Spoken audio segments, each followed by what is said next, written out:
Kita ke topik selanjutnya, pemirsa. Sebelum menjalankan program mengurangi sampah di tengah masyarakat, Kepala Dinas Lingkungan Hidup Kota Palembang atau DLHK menggalakkan setor sampah yang diwajibkan bagi seluruh pegawai tanpa terkecuali. Sampah-sampah tersebut nantinya akan ditukar di bank sampah untuk dijadikan nominal uang.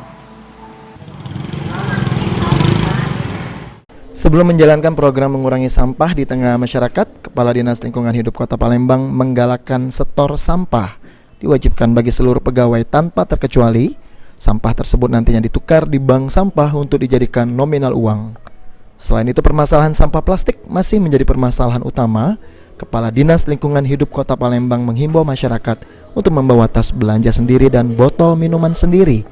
Dengan menggunakan tas belanja bisa dipakai berkali-kali. Dan selain konsumen, pemilik toko, supermarket, serta pedagang juga diminta untuk menyediakan tas berbelanja dan bukan terbuat dari plastik, sehingga masyarakat dengan mudah untuk mendapatkan tas belanja yang ramah lingkungan.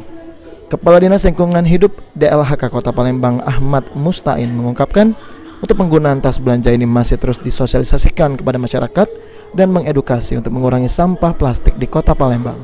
Sampah supaya ketika ada sampah yang masih bernilai ekonomis, ada yang ngambilnya. Teman-teman ngumpulin sampah, botol-botol minum, bawa ke bank-bank sampah untuk ditukar dengan nominal uang. Seperti itu, gerakan itu terus kita gencarkan.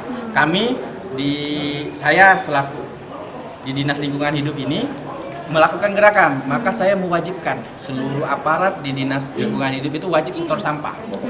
Setor sampah. Jadi eselon 3 berapa kilo, eselon 2 berapa kilo per bulannya, eselon 3 berapa kilo. Itu supaya membiasakan. Ketika sudah keluar dari DLHK mungkin dia akan biasa memilah sampah supaya untuk mencari mana sampah yang bernilai ekonomis untuk tetap dimangkuk.